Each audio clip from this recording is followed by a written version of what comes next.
موت کی ہوا۔ قصہ سیدنا ہود علیہ السلام از اشتیاق احمد۔ دروازہ بند کر دیا گیا۔ اب سب لوگ ان کے کمرے میں گویا بند ہو گئے۔ دادی اماں، آخر آپ آندھی اور طوفان سے اس قدر کیوں ڈرتی ہیں؟ دیکھیے، آپ اس وقت بھی بری طرح کانپ رہی ہیں۔ آصف کی آواز سنائی دی۔ ڈرنا چاہیے بیٹا، اللہ کی پناہ مانگنی چاہیے۔ ہمارے پیارے نبی محمد صلی اللہ علیہ وآلہ وسلم بھی ایسا ہی کرتے تھے، اور یہ خوف زدہ ہونا بلا وجہ نہیں ہے۔ جب تک اس قسم کا طوفان آتا ہے، مجھے موت کا وہ طوفان یاد آتا ہے جو صدیوں پہلے برپا ہوا تھا۔ اف مالک، اس طوفان کے آثار نبی کریم صلی اللہ علیہ وآلہ وسلم اور آپ کے صحابہ کرام رضی اللہ تعالی عنہم نے اپنی آنکھوں سے دیکھے تھے، اگرچہ وہ طوفان آپ صلی اللہ علیہ وآلہ وسلم سے بھی صدیوں پہلے آیا تھا۔ یہ آپ کس طوفان کی بات کر رہی ہیں دادی اماں؟ فاروق کے لہجے میں بلا کی حیرت تھی۔ تم لوگ آرام سے بیٹھ جاؤ، باہر ہوا کے جھکڑ اسی طرح جاری ہیں، کھڑکیاں اور دروازے اسی طرح بج رہے ہیں اور مجھے اس طوفان کی یاد دلا رہے ہیں، اور یہ واقعہ ہے سیدنا نوح علیہ السلام کے بعد کا۔ جی کیا فرمایا دادی جان؟ سیدنا نوح علیہ السلام کے بعد کا؟ عثمان نے حیران ہو کر کہا۔ ہاں، میں یہ واقعہ تم لوگوں کو سناتی ہوں، سنو۔ جب اللہ تعالیٰ نے سیدنا نوح علیہ السلام کی قوم کو پانی کے طوفان کے ذریعے سے ہلاک کر دیا تو صرف سیدنا نوح علیہ السلام اور آپ کے ساتھ کشتی میں سوار افراد محفوظ رہے تھے، یا وہ جانور جو کشتی میں بٹھا لیے گئے تھے۔ مطلب یہ کہ بعد کی نسل کشتی میں سوار افراد سے چلی۔ ان میں سیدنا نوح علیہ السلام کے بیٹے حام، سام اور یافت بھی تھے۔ وقت گزرتا گیا، آگے ان کی اولاد ہوئی، پھر ان کی اولاد کی اولاد ہوئی، اس طرح بہت سے لوگ دنیا میں پھیل گئے، پھر ان کے قبیلے بن گئے، یعنی وہ الگ الگ گروہوں میں بٹ گئے۔ ہر قبیلے کا اپنا ایک نام تھا۔ ان قبیلوں میں ایک قبیلہ عاد بھی تھا۔ قبیلہ عاد کے لوگوں نے احقاف کے علاقے میں رہائش اختیار کی۔ احقاف کا علاقہ عمان اور حضر موت کے درمیان واقع ہے۔ یہ قبیلہ عاد بہت زیادہ مالدار اور طاقتور تھا۔ اللہ تعالیٰ نے انہیں بے شمار نعمتیں دی تھیں، ان پر اپنا فضل کیا تھا۔ ان کی زمین بہت زرخیز تھی، اس سے بڑی مقدار میں غلہ حاصل ہوتا تھا، دوسری چیزیں بھی پیدا ہوتی تھیں۔ میٹھے پانی کے چشمے جگہ جگہ موجود تھے، ان کو دیکھ کر طبیعت خوش ہوتی تھی، آنکھوں کو ٹھنڈک پہنچتی تھی۔ ان کے مویشیوں کے لیے خوب گھاس اگتی، جا بجا سرسبز چراگاہیں تھیں۔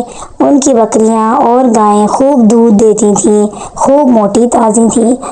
اللہ کا ان پر ایک اور بڑا احسان یہ تھا کہ وہ بہت مضبوط جسموں کے مالک تھے، بڑے قد آور تھے۔ اپنی طاقت کو وہ خود بھی محسوس کرتے تھے اور اکثر کہا کرتے تھے، ہم سے طاقتور بھلا کون ہے؟ بات تھی بھی یہی، کیونکہ وہ دراز قد اور نہایت زور آور تھے۔ ان حالات میں ان کے برابر کون ہو سکتا تھا؟ انہوں نے بلند و بالا محلات بنا لیے تھے، اور یہ محلات انہوں نے رہنے کے لیے نہیں، فخر اور غرور اور اپنی طاقت کے اظہار کے لیے بنائے تھے۔ خود وہ خیموں میں رہتے تھے۔ قرآن مجید کی سورۃ الشعراء میں ہے کہ سیدنا ہود علیہ السلام نے ان کو مخاطب کر کے فرمایا، کیا تم ایک ایک ٹیلے پر بطور کھیل تماشا نشان لگا رہے ہو اور بڑی صنعت والے مضبوط محل تعمیر کر رہے ہو؟ گویا تم ہمیشہ یہی رہو گے، اور جب کسی پر ہاتھ ڈالتے ہو تو بے رحمی کے ساتھ ڈالتے ہو۔ اللہ سے ڈرو اور میری پیروی کرو، اس سے ڈرو جس نے ان چیزوں سے تمہاری امداد کی جنہیں تم جانتے ہو۔ اس نے تمہاری مدد کی مال سے اور اولاد سے، باغات سے اور چشموں سے۔ مجھے تو تمہاری نسبت بڑے دن کے عذاب کا اندیشہ ہے۔ مطلب یہ کہ طرح طرح کی نعمتیں انہیں حاصل تھیں، مال و دولت بہت زیادہ تھا، جسمانی طاقت ان میں بے پناہ تھی، لیکن ان سب باتوں کے باوجود وہ لوگ اللہ کی نعمتوں کا شکر ادا نہیں کرتے تھے۔ اف توبہ، کس قدر برے لوگ تھے، آصف بول اٹھا۔ لیکن بھائی، ایسے لوگوں کی تو آج کے دور میں بھی کمی نہیں، زاہد بولا۔ اس میں ایک شک نہیں، آج کل بھی ایسے لوگ ملتے ہیں، لیکن ان میں سب سے بری بات تھی وہ شرک تھی۔ وہ ایک اللہ کی عبادت نہیں کرتے تھے، انہوں نے بتوں کو اپنا معبود بنا لیا تھا، ان سے مدد مانگتے تھے۔ دادی اماں نے سلسلہ کلام جاری رکھتے ہوئے کہا، آپ کا مطلب ہے مٹی اور پتھر کے بتوں سے مدد مانگتے تھے جن کو انہوں نے خود اپنے ہاتھوں سے بنایا تھا؟ ہاں بالکل، وہ اپنی دعائیں قبول کرانے کے لیے ان بتوں کا واسطہ دیتے تھے، مصیبتوں اور بلاؤں کو ٹالنے کے لیے بھی ان کا واسطہ دیتے تھے، انہی سے بارش مانگتے تھے۔ توبہ توبہ، کیسے لوگ تھے! توجہ سے سنو، ان میں اپنی طاقت کا غرور ایسا بیٹھا کہ زمین میں فساد کرنے لگے، دوسرے قبیلوں پر ظلم ڈھانے لگے، ان پر حملے کرنے لگے۔ آپ کا مطلب ہے اللہ تعالیٰ کا خوف ان کے دلوں میں بالکل نہ رہا؟ ہاں بالکل، انہوں نے کمزوروں کو غلام بنانا شروع کر دیا، جو ان میں کمزور تھا طاقتور کے ظلم کا نشانہ بننے لگا، جیسے جنگل میں ہوتا ہے دادی جان۔ نوید مسکرا دیا۔ ہاں، اچھی مثال دی۔ ان حالات میں، یعنی جب یہ لوگ حد سے گزر گئے، ان کے ظلم کی انتہا ہو گئی، تو اللہ تعالیٰ نے انہی میں سے اپنا نبی بھیجا۔ ان کا نام سیدنا ہود علیہ السلام تھا۔ یا اللہ، تیرا شکر ہے، سب بچے خوشی کے انداز میں بولے۔ ان کی سچائی، دیانتداری اور اچھے اخلاق سے سبھی واقف تھے۔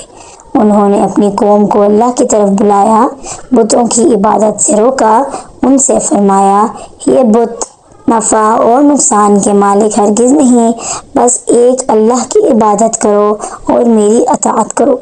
قرآن کریم میں اللہ تعالیٰ فرماتے ہیں، جب ان سے ان کے بھائی ہود نے کہا، کیا تم ڈرتے نہیں؟ میں تمہاری طرف امانت دار رسول ہوں، لہٰذا اللہ سے ڈرو، میری اطاعت کرو، میں اس پر تم سے کسی اجرت کا سوال نہیں کرتا، میرا اجر تمام جہاں کے پروردگار کے پاس ہی ہے۔ سیدنا ہود علیہ السلام کی باتیں سن کر انہیں بہت حیرت ہوئی۔ انہوں نے کہا، ہم ایک اکیلے معبود کی عبادت کس طرح کر سکتے ہیں؟ ان شریکوں یعنی بتوں کے بغیر اللہ تعالیٰ تک ہم کس طرح رسائی حاصل کر سکتے ہیں؟ ہم تو اتنی عجیب باتیں پہلے کبھی نہیں سنی، جن کی عبادت ہمارے باپ دادا کرتے رہے، آخر ہم ان کی عبادت کس طرح چھوڑ دیں؟ میرے بچوں، ان کے خیالات کو قرآن کریم نے ان الفاظ میں بیان کیا ہے، کیا تم ہمارے پاس اس لیے آئے ہو کہ ہم اکیلے اللہ ہی کی عبادت کریں اور جن کو ہمارے باپ دادا پوجتے چلے آئے ہیں ان کو چھوڑ دیں؟ تم اگر سچے ہو تو جس چیز سے ہمیں ڈراتے ہو اسے ہم پر لے آؤ۔ لیکن دادی اماں، یہ کہانی تو خوفناک طوفان ہوا سے شروع ہوئی تھی، اس کا تو اب تک ذکر نہیں آیا۔ صبر کرو، اس کا ذکر آئے گا، اصل واقعہ سنو۔ پھر بچوں، ان کی قوم عاد نے سیدنا ہود علیہ السلام کو یہاں تک کہہ دیا، بلا شبہ تم ہمیں احمق نظر آتے ہو۔ توبہ توبہ، آصف گھبرا کر بولا۔ ہاں، وہ ایسے ہی لوگ تھے، لیکن اللہ کے رسولوں کے ساتھ یہ ہوتا ہی آیا ہے۔ خود ہمارے پیارے نبی محمد صلی اللہ علیہ وآلہ وسلم کو کیا کچھ نہیں کہا گیا۔ بہرحال انہوں نے جو کچھ کہا، اللہ تعالیٰ نے ان کے الفاظ قرآن کریم میں نقل کیے ہیں، جس کا ترجمہ ہے، اے میری قوم، اللہ ہی کی عبادت کرو، اس کے سوا تمہارا کوئی معبود نہیں، کیا تم ڈرتے نہیں؟ ان کی قوم کے کافر سرداروں نے کہا کہ تم ہمیں احمق نظر آتے ہو اور ہم تمہیں جھوٹا خیال کرتے ہیں۔ جواب میں سیدنا ہود علیہ السلام نے کہا، اے میری قوم، میں بے وقوف نہیں، بلکہ اللہ رب العالمین کی طرف سے رسول ہوں، اپنے رب کا پیغام تمہیں پہنچاتا ہوں اور تمہارا خیر خواہ اور امانت دار ہوں۔ ان لوگوں نے سیدنا ہود علیہ السلام کی بات نہ مانی اور زیادہ سرکشی پر اتر آئے، کہنے لگے، تم دیوانے ہو، ہمارے بتوں کو برا کہتے ہو، اس لیے انہوں نے تمہیں دیوانے پن میں مبتلا کر دیا ہے۔ قرآن کریم نے ان کے الفاظ یوں نقل کیے ہیں، ہم تو یہ سمجھتے ہیں کہ ہمارے کسی معبود نے تمہیں آسیب پہنچا کر دیوانہ کر دیا ہے، ان کی بات سن کر سیدنا ہود علیہ السلام نے ان سے فرمایا، اے میری قوم، اپنے رب سے معافی مانگو، پھر اس کے آگے توبہ کرو، وہ تم پر آسمان سے موسلادھار بارش برسائے گا اور تمہاری طاقت پر طاقت بڑھائے گا، اور دیکھو گناہ گار بن کر روگردانی نہ کرو۔ جواب میں وہ کہنے لگے، اے ہود، تو ہمارے پاس کوئی واضح دلیل تو لایا نہیں، صرف تیری باتوں سے تو ہم اپنے معبودوں کو چھوڑنے والے نہیں، اور نہ ہم تجھ پر ایمان لا سکتے ہیں۔ اس پر ہود علیہ السلام نے فرمایا، میں اللہ کو گواہ بناتا ہوں اور تم بھی گواہ رہو کہ جس دن تم اللہ کا شریک بناتے ہو میں ان سے بیزار ہوں۔ سیدنا ہود علیہ السلام کی تبلیغ سے چند آدمی ایمان لے آئے۔ اب کفار ان کا مذاق اڑانے لگے، انہیں تنگ کرنے لگے، سیدنا ہود علیہ السلام کی اطاعت کے متعلق ان سے طرح طرح کی باتیں کرتے۔ قرآن مجید میں ان باتوں کا اس طرح بیان آیا ہے، یہ تو تم جیسا ہی انسان ہے، تمہاری ہی خوراک یہ بھی کھاتا ہے اور تمہارے پینے کا پانی ہی یہ بھی پیتا ہے۔ اگر تم نے اپنے جیسے ہی انسان کی اطاعت کر لی تو بے شک تم سخت خسارے والے ہو۔ کیا یہ تمہیں اس بات سے دھمکاتا ہے کہ جب تم مر جاؤ گے اور مٹی اور ہڈیاں بن جاؤ گے تم پھر زندہ کیے جاؤ گے؟ دادی اماں، آپ نے کیا بتایا، صرف چند آدمی ایمان لائے؟ ہاں بیٹا، سالہ سال کی کوششوں سے صرف چند آدمی مسلمان ہوئے، باقی ان سے کہتے تھے تم نے اپنے جیسے ایک آدمی کی اطاعت قبول کر لی، وہ کہتا ہے جب ہم مر جائیں گے اور مٹی ہو جائیں گے تو ہمیں دوبارہ اٹھایا جائے گا، بھلا یہ کیسے ممکن ہے؟ غرض سیدنا ہود علیہ السلام مسلسل انہیں بتوں کی عبادت چھوڑ دینے اور ایک اللہ ہی کی عبادت کرنے کے لیے کہتے رہے۔ وہ ان سے کہتے، میری قوم، اللہ کی نعمتوں کو یاد کرو، اس کا شکر ادا کرو، اس نے تمہیں قد و قامت میں کس قدر دراز کیا ہے، طاقت و قوت میں تمہیں کس قدر زیادہ کیا ہے، اور قوم نوح کو تباہ و برباد اور غرق کرنے کے بعد تمہیں اس زمین میں جانشین بنایا ہے، رزق میں تمہیں فراوانی دی ہے، لہٰذا تم اللہ کے احسانات کو پورا کرو، اسی کی عبادت کرو۔ یاد رکھو، اگر تم نے شرک کو نہ چھوڑا، پھر اسی کی عبادت نہ کی، میری بات نہ مانی، تو اللہ کی طرف سے تم پر عذاب آئے گا، دنیا میں ذلت و رسوائی کے علاوہ آخرت کا عذاب بہت بھیانک ہوگا، ٹھکانہ جہنم ہوگا۔ اس تمام تر تبلیغ کے باوجود وہ اپنی بات پر ڈٹے رہے۔ ان کا خیال تھا ہم تو اتنے طاقتور ہیں، ہمیں بھلا کون عذاب میں مبتلا کر سکتا ہے۔ سیدنا ہود علیہ السلام کے جواب میں انہوں نے جو کچھ کہا وہ قرآن کریم میں اس طرح آیا ہے، اب عادیوں نے تو بے وجہ زمین میں سرکشی شروع کر دی اور کہنے لگے ہم سے زیادہ طاقتور کون ہے؟ کیا انہیں یہ نظر نہیں آیا جس نے انہیں پیدا کیا ہے، وہ ان سے بھی بہت زیادہ زور آور ہے، وہ آخر تک ہماری آیات کا انکار ہی کرتے رہے۔ ان کی گمراہی کی انتہا یہ تھی کہ سیدنا ہود علیہ السلام کو للکار کر کہنے لگے، کیا تم ہمارے پاس اس واسطے آئے ہو کہ ہم صرف اللہ کی عبادت کریں اور جن کو ہمارے باپ دادا پوجتے تھے ہم ان کو چھوڑ دیں؟ لہٰذا ہم کو جس عذاب کی دھمکی دیتے ہو اس کو ہمارے پاس منگوا دو اگر تم سچے ہو۔ اب ان لوگوں نے عذاب کو خود دعوت دے ڈالی، اور یہ انتہائی خطرناک بات تھی۔ جب کوئی قوم خود عذاب مانگے تو پھر اللہ کا عذاب آ کر رہتا ہے۔ قوم عاد پر عذاب کی ابتدا اس طرح ہوئی کہ ان کے علاقے میں شدید خشک سالی ہو گئی، مدت تک بارش نہ ہوئی، زمین کا پانی ختم ہونے لگا، کھیت خشک ہو گئے۔ وہ اپنے بتوں کی طرف دوڑے، ان کو وسیلہ بنایا، لیکن بت بھلا کیا بارش برسا سکتے تھے؟ زمین کو زندہ کرنے کی طاقت ان میں کہاں تھی؟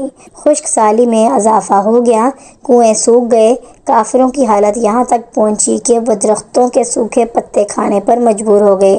اس طرح جانوروں کے لیے خشک گھاس بھی نہ بچی، وہ لوگ بہت زیادہ کمزور ہو گئے، بھوک اور پیاس سے مرنے لگے۔ یہ خشک سالی کافی عرصہ تک جاری رہی، جن کھیتوں پر وہ فخر کرتے تھے وہ چٹیل میدان بن گئے۔ اس طرح قوم عاد کا غرور ٹوٹ گیا، ان کی طاقت خاک میں مل گئی۔ پھر اللہ تعالیٰ کا عذاب ان پر عجیب رنگ میں آیا۔ وہ شدید بھوک اور پیاس کی حالت میں تھے کہ اچانک آسمان پر ایک سیاہ بدلی ظاہر ہوئی۔ وہ اس کو دیکھ کر خوشیاں منانے لگے، ان کا خیال تھا اس بدلی سے بارش ضرور ہوگی۔ شاید نا امیدی کے بعد انہیں یہ امید کی کرن نظر آئی تھی۔ اب وہ موسلادھار بارش کے انتظار کرنے لگے، خوش ہو کر کہنے لگے، یہ بادل ہم پر بارش برسائے گا۔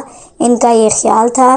اسی کے جواب میں اللہ تعالیٰ نے فرمایا، بلکہ دراصل یہ بادل وہ چیز ہے جس کی تم جلدی کر رہے تھے، ہوا ہے جس میں دردناک عذاب ہے۔ جس بادل کو وہ بارش برسانے والا خیال کر رہے تھے وہ عذاب کا بادل تھا، اس میں بارش نہیں تھی، وہ عذاب تھا جس کو انہوں نے خود مانگا تھا۔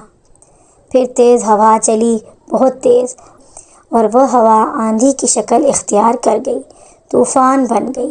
اس میں ذرات بھی تھے، اس کی آواز بجلی کی کڑک جیسی تھی۔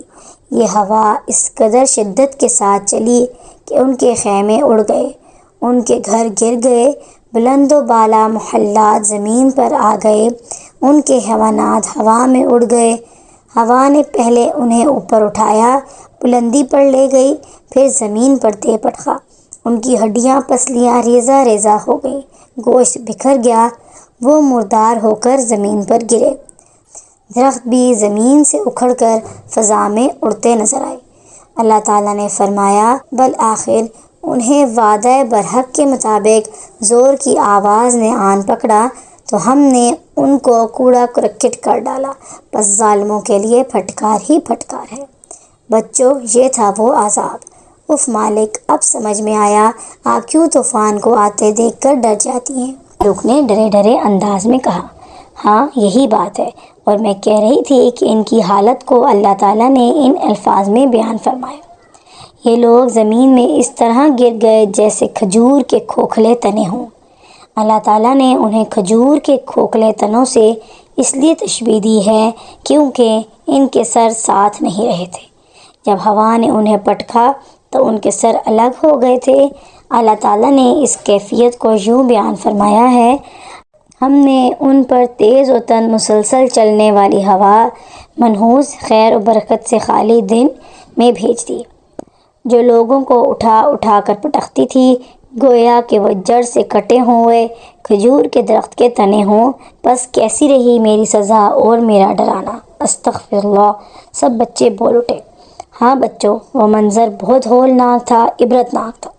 پھر انہوں نے سوچا وہ پہاڑوں اور غاروں میں پناہ لیں، لیکن ہوا نے انہیں وہاں بھی نہ چھوڑا، وہ انہیں غاروں سے بھی نکال لائی۔ وہ زبردست آندھی مسلسل 7 راتیں اور 8 دن چلتی رہی۔